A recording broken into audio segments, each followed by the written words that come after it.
This is United Network News with Sunny Galt, Calen, Kimberly Gogan, and our field messengers from around the world. Here's today's real news. The recent budget announcement in the UK has left many parents concerned about rising costs, with those employing nannies facing potential increases in expenses of more than €1,000. The reason? A new measure, dubbed the Nanny Tax, is set to raise national insurance contributions for domestic employers starting in April, impacting everyone from nannies to cleaners and gardeners. Anyone older than 16 working in the UK must have a national insurance number and contribute to national insurance if their earnings surpass the threshold. The funds collected support government programs such as state pensions, statutory sick pay, and maternity leave. Currently, families pay national insurance at a rate of 13.8%, with a threshold of €9,100, which amounts to €5,124 annually. However, under the new budget, this rate will climb to 15%, and the threshold will drop to €5,000, meaning annual contributions could reach €6,184. So what is national insurance and what's all the fuss about? National insurance is a tax paid to the government, and according to the Institute for Fiscal Studies, IFS, it's the UK's second largest tax, worth almost £170 billion in 2024 to 25. The tax is paid both by workers and the self-employed on their earnings.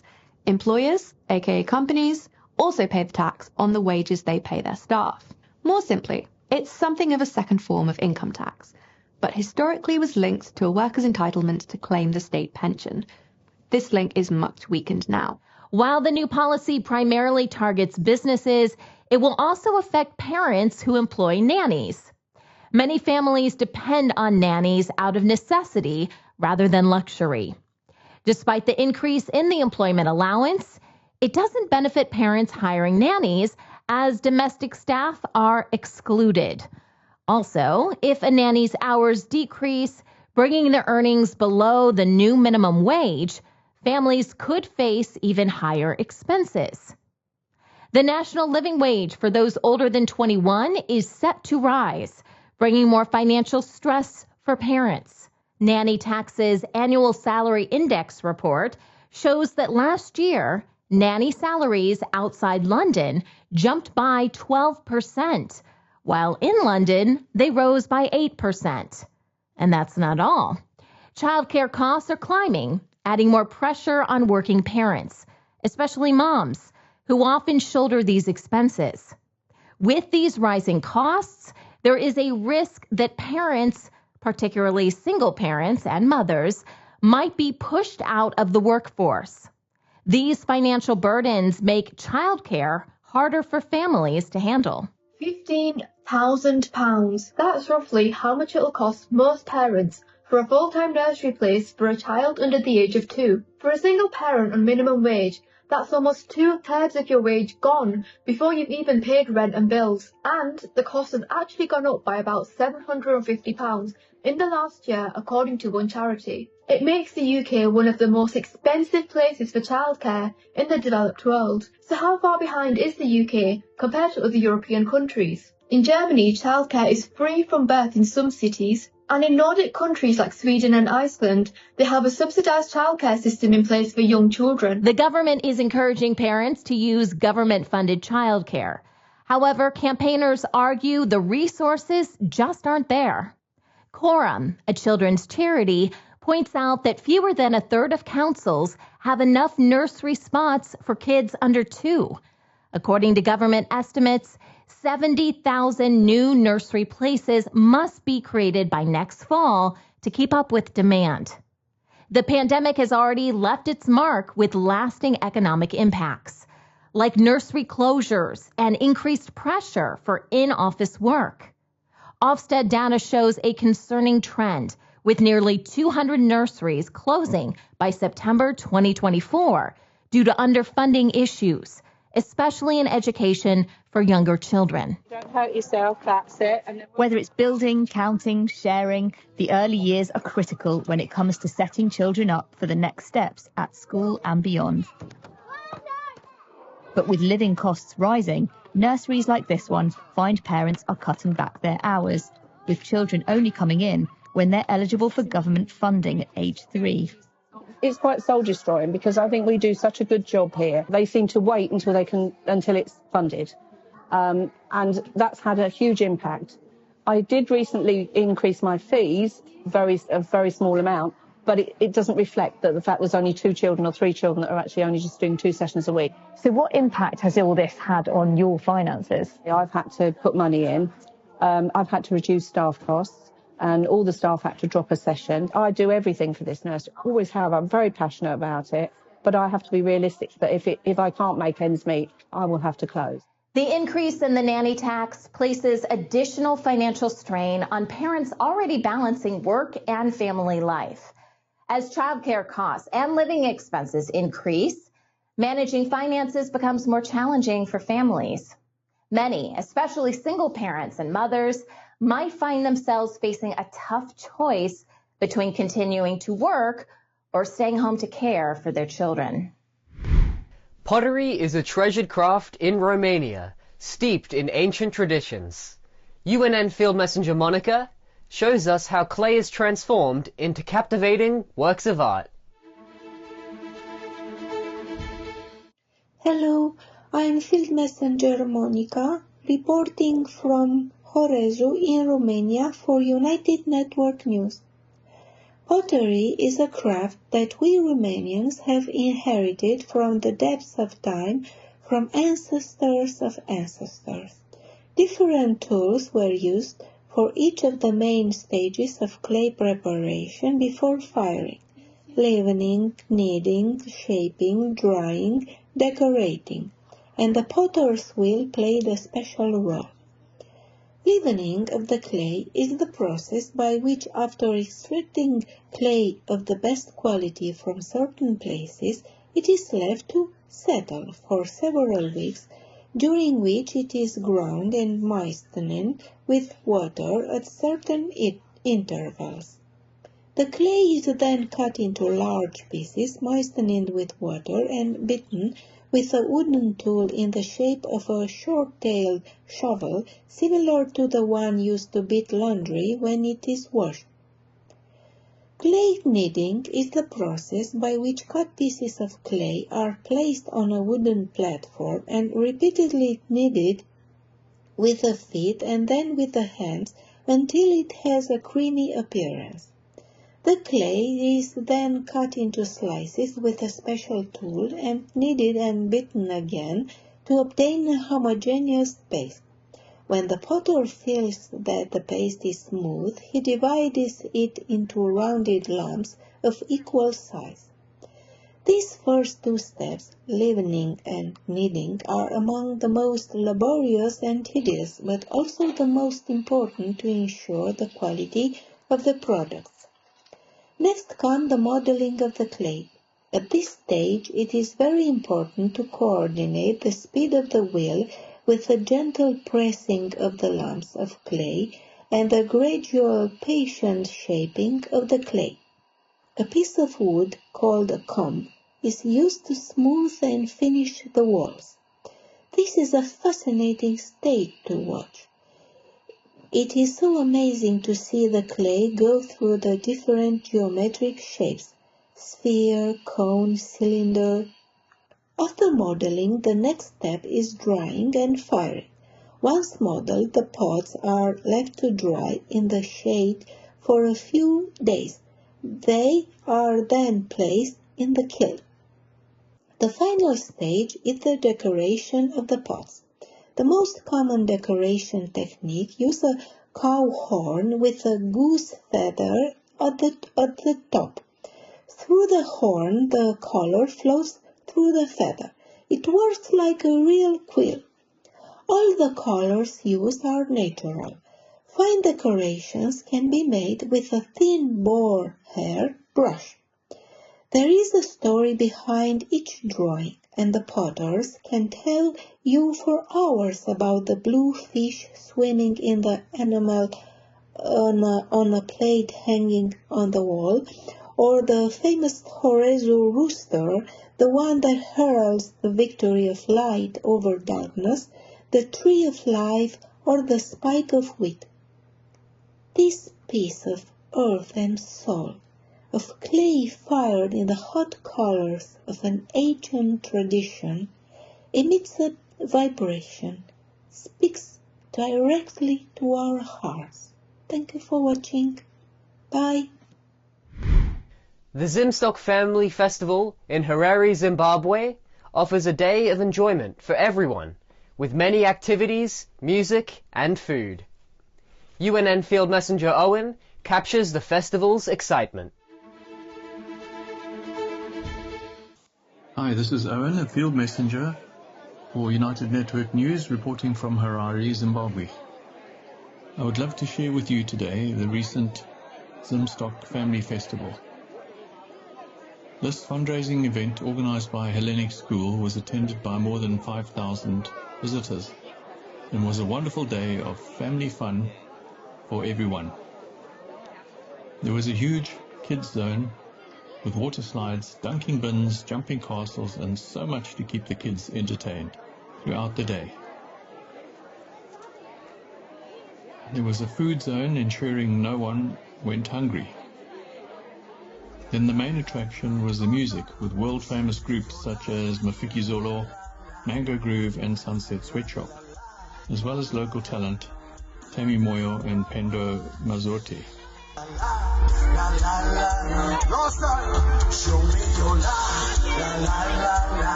A fun day was had by young and old alike. Thanks for watching. TikTok is everywhere. And for many teens, it's the go-to social media app for sharing short videos, following trends, and connecting with friends. With its endless stream of content, TikTok offers teens a fun and creative outlet. But beneath the surface, there are growing concerns about the risks it poses to young users. TikTok is hugely popular amongst U.S. teens. According to Pew Research, 7 of 10 American teenagers are using the platform daily, spending an average of 95 minutes per day on it. The app's algorithm-driven feed of short, engaging videos encourages prolonged screen time and repeated daily use, drawing users back frequently. Big news for TikTok, and it's not great. 13 states and the District of Columbia have filed lawsuits against TikTok. The Attorney General of California stated that TikTok intentionally cultivates addiction to boost profits, especially targeting children who may not have the ability to set healthy boundaries. In response, TikTok disagrees with these claims, stating that they provide safety features like screen time limits for users under 16. Still, the question remains, is TikTok putting young users at risk? The documents depict a company well aware that extended use of its app could lead to addiction and mental health issues in young users. According to TikTok's own studies, a user becomes highly likely to form a habit within the app after watching roughly 260 videos, an interaction threshold that typically takes just 35 minutes to reach due to TikTok's rapid video pacing. The unsealed documents show TikTok executives prioritized user retention and daily active users over reducing screen time or addressing mental health concerns. Although TikTok introduced time management tools and prompts for teens to take breaks, these features had minimal impact, according to their own research, reducing daily use by only 1.5 minutes on average. Would you like to see, on a bare face, what filters and retouch button look like? So this is my normal retouch. I have teeth whitening on and I have a tiny bit of skin smoothing on, which you can see more clearly if I get closer. But It's a tiny, tiny, tiny bit that gets rid of some of the spots and makes my teeth look whiter. Right, I'm now going to show you what more smoothing looks like. There we go. That is smoothed to 80%. And that gets rid of my freckles completely. My skin looks fantastic. I look fantastic. But this is what it looks like. And that is just with the teeth whitening and just the smoothing. There's other options on TikTok, like lips and eyes. You can do stuff too. This is filter number 2. And oh my God, I look like a different person. Look at me.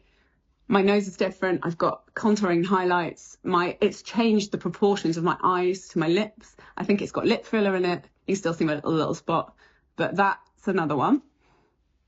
This one's a little bit milder, but this looks good. I look good. Let's go back to what my bare face looks like. Here we go. This is what I actually look like. It blows my absolute mind. I'm going to do some more just to expose you to all the different types and what's happening on this app, because I think it's really important. Here we go. Here's another one. This one is lips. This one's making my lips all big. But I don't look like this. This is not me at all. And if you're looking at this on your screen all the time and you're looking at videos and people are complimenting you for being beautiful while you look like this, how are you going to feel about yourself when you look in the mirror? My loves, take off the filters. The documents also reveal TikTok's content moderation, mainly managed by AI, allows harmful material, including explicit self-harm and disordered eating content, to circulate widely. TikTok's internal studies show its systems fail to remove such content swiftly, often allowing it to reach large audiences before being flagged. Former TikTok employees have also sounded the alarm about the app's addictive nature. In the first 15 to 20 minutes that you interact with the algorithm, you will decide what is going to be distributed to your own feed in the next years on TikTok. I'm Charles, I'm 20 years old, I'm from Germany, ended up working for TikTok at the age of 18. I had a presentation in November of 2020 where I had the opportunity to comment on Gen Z behavior, what's happening on TikTok and what is going on the wrong direction. I put on 2 videos that were kind of the worst and most sad content that I have been seeing on my personal For You feed just days ago. I believe that at the end, for them, the takeaway was, yeah, this is on our platform, okay, cool, but why should we do anything? We have so much work to do. There was no proactive engagement in that topic. Nobody even replied to my concerns. TikTok is aware of content that is around suicide, depression, eat disorder, and mental health issues. And they want to address that internally, but only under the circumstance that you don't spend less time on the platform. Additional concerns center on TikTok's underage users, who frequently use the app despite the legal age restriction of 13. Internal documents suggest TikTok does not effectively enforce this policy. Reports also highlight TikTok's failure to prevent inappropriate adult interactions with minors on TikTok Live, where underage users have been engaged in transactional interactions with adults. TikTok has defended its efforts to enhance safety and transparency, though the lawsuit casts doubt on the effectiveness and sincerity of these measures. The company's internal communications acknowledges teenagers' vulnerability to the platform's addictive design and reveals the company's awareness of its powerful influence on youth behavior and well-being. This is the reason TikTok is so addictive. This app is designed to abuse your dopamine system. Dopamine is a chemical in our brain that drives the reward and motivation circuits, and our brain is designed to always want to get as much dopamine as possible. So this is what social media apps do. They are designed to give you as much dopamine as possible so that our brain gets tricked into thinking that this is all it wants to do. And this is exactly why an app like TikTok uses primarily short videos. Shorter videos means more videos. More videos means more dopamine. And so your brain starts to lose interest in doing anything else that gives it less dopamine, which is practically everything that exists in the world. Studying, working, even hanging out with your friends. And all that you really want to do is sit at home and watch TikTok videos because your brain is fried to the point where you don't have the attention span to do anything else. Parents can take several steps to help protect their children on TikTok, such as enabling TikTok's family pairing feature, which allows them to link their account to their child's, giving them control over privacy settings, screen time, and the type of content their child can view. Setting daily screen time limits and monitoring usage can help curb excessive time on the app, while discussing the importance of online privacy and the risks of oversharing personal information can encourage safer online behavior. Also, having open conversations about body image, mental health, and the impact of social media can empower kids to use these apps mindfully and recognize harmful content. Rosy cheeks and happy, healthy babies. That's what baby food commercials sell us for our most precious little ones. But is the store-bought baby food really as healthy as they claim? Have you ever thought about what's really in the baby food you pick up at the store? It turns out there might be more than just pureed fruits and veggies in those little jars and pouches. Reports have raised alarms about dangerous levels of toxic metals like lead, arsenic, cadmium, and mercury found in popular brands. A 2019 study by Healthy Babies, Bright Futures showed heavy metals in 95% of 168 baby foods tested, while a congressional investigation revealed 4 big manufacturers sold products with high levels of these metals. Research also indicates 94% of homemade baby foods may also contain similar levels of heavy metals, as ingredients are exposed during growth. The American Academy of Pediatrics warns toxic metal exposure can harm a baby's developing brain, affecting learning, thinking, and behavior. There's heavy metals in baby food. In fact, excessive heavy metals, and it affects some of the most popular companies and brands we know. And the scary part is the FDA does not regulate heavy metals. They give a general guideline, but it's up to the brands to self-police themselves. And in that case, it's profits over people. Well, you might ask why? Why is there heavy metals in the food we're giving our babies and infants? Well, there's organic heavy metal. That's just stuff naturally found in the ground. Then there's inorganic heavy metals coming from modern day farming and pollution, and that's the problem. But you might be like, Bobby, doesn't affect me. I buy organic, so I'm good to go. No, when it comes to heavy metals, organic does not matter. A big tip is when you're buying baby food, I would avoid ones that have grains like rice. First of all, babies shouldn't have rice, but rice can be one of the biggest carriers of heavy metals that are linked to ADHD and lower IQ. So when it comes to safe, healthy, Bobby-approved baby foods, I would go with this one, this one, this one, and that one. As if finding heavy metals in baby food wasn't alarming enough, some products also contain pesticide traces. These chemicals are used in farming to keep crops safe from pests, but they end up in the food supply. A recent Friends of the Earth investigation discovered pesticide residues in baby food at Target. They tested Good and Gather non-organic apple and pear fruit purees and found 21 different pesticide residues, with 12 of these being highly hazardous to our health or the environment. What's concerning is babies are particularly vulnerable to the potential dangers since their bodies are still developing. Long-term exposure to pesticides has been linked to health issues like developmental delays and even behavioral problems. To avoid pesticides, it's worth keeping an eye on labels and considering organic options, as they typically have stricter regulations regarding their use. Nearly 40% of conventional baby food products analyzed in a new US study were found to contain toxic pesticides, while none of the organic products sampled in the survey contained the chemicals. The research conducted by the Environmental Working Group, the EWG, a non-profit, looked at 73 products and found at least one pesticide in 22 of them. Many products show more than one pesticide, and the substances present a dangerous health threat to babies. Researchers said that the health risks possessed by these products include cancer development, impaired fetal development, changes in immune system cells, disruption of hormones, as well as nervous and reproductive system damage. Is there anything else that shouldn't be in store-bought baby food? Unfortunately, the answer is yes. As a parent, you naturally want the best nutrition for your baby. And while breastfeeding is great, it's not always an option for everyone. If you're using formula, it's important to know what's in it because not all are created equal. Some ingredients could be harmful, like corn syrup solids and high fructose corn syrup, which are often used as sweeteners and are linked to health issues like obesity later in life.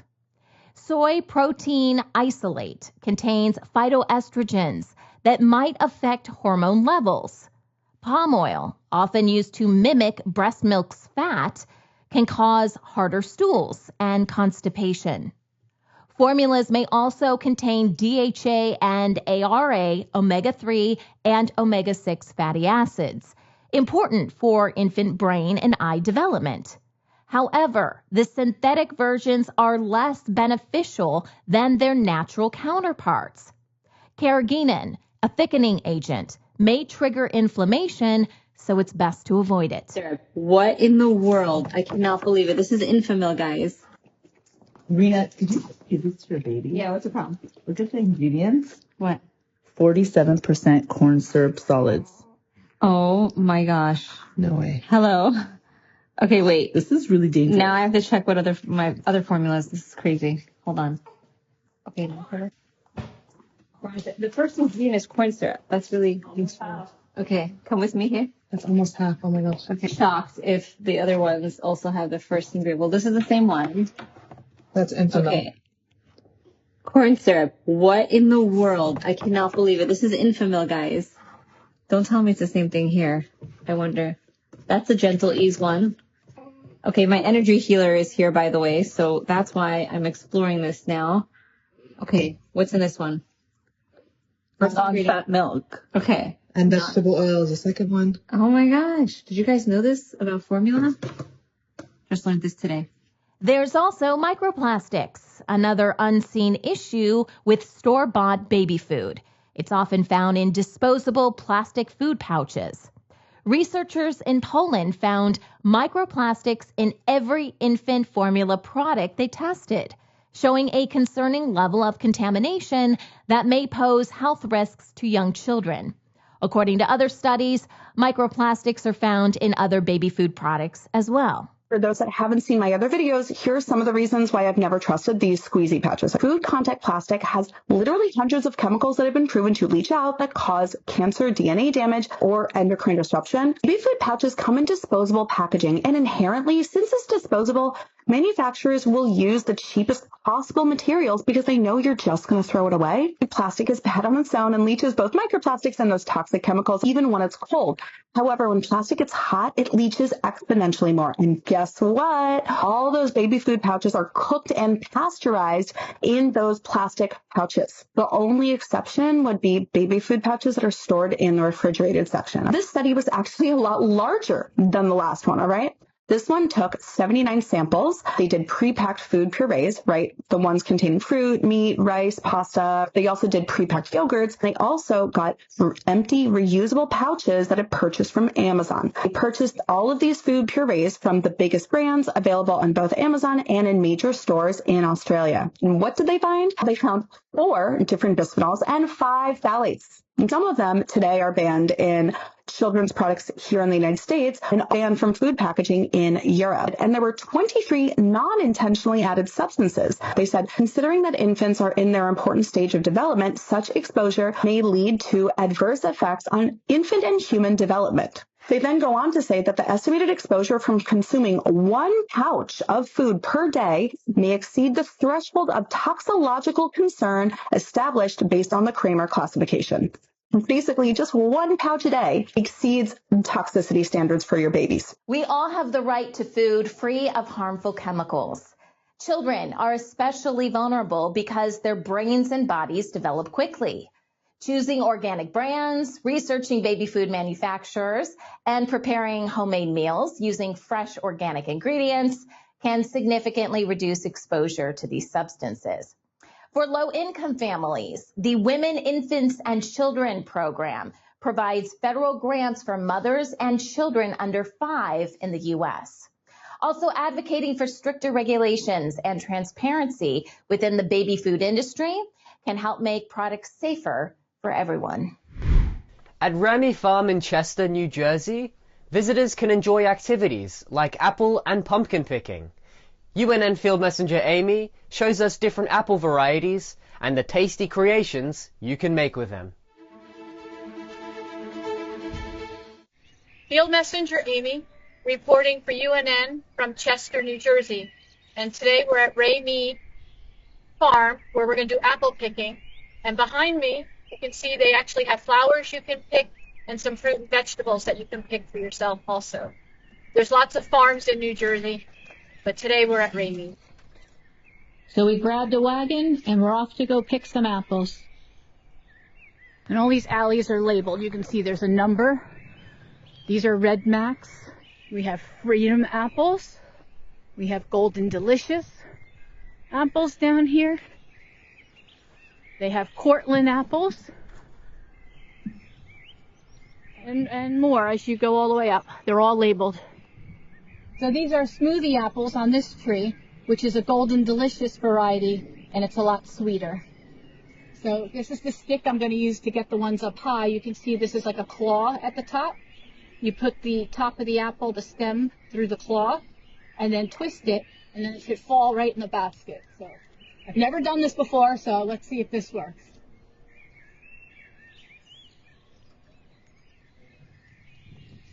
Aha! Yay! I got it. There you go. Here's a smoothie. This is a Northern Spy apple tree. I just really like the shape of it. And here we are in the center. Lots of trees. There's also a lot that end up on the ground, but I guess the animals, then they don't take the good stuff. So today we're at this ruby tree. They're like an heirloom apple. They're a little gritty to cook with, but we use them in baking. These are Sansa apples. And the only thing they're really good for is lunch boxes. They're a little gritty, but they're very tiny and perfect for your lunchbox. And now we are entering the pumpkin patch. On the left-hand side, you can see those are pumpkins that are still on the vine that you can cut yourself. And then all the way at the end, they have pick your own tomatoes. And these are just pumpkins that are off the vine. And then you can just pick which one you want. So we have apple picking, we have pumpkin picking, we have hay rides, we have a corn maze. Lots of things to do at the farm. After we pick all the apples, we have to take them back to the shed and weigh them. In this bag is the apple pulp from the apple cider, and I'm going to use that to make a zero waste granola. So you can use every single part of the apple. So with all these apples, we made this apple crisp in the back. We made apple cider. And if you reduce this down or boil it to get the liquid out and add cream and some butter and other things, you get an apple caramel. And then we made these bundt cakes, and you can see it's spread with the apple caramel. And inside these bundt cakes are chunks of apple. And when they cook, they get like a gelled, sugary, nice mess around it. So when you bite into these, they're absolutely fantastic. We made apple jelly, and you can see the red color. This is made from the skins and the core. And now we made apple butter, and this is made from the meat of the apple. Thanks for watching. Bye. Are you ready to change the world? Take the next step and join our weekly Field Messenger meetings. Learn more at unitednetwork.earth. I am United Network News, and so are you.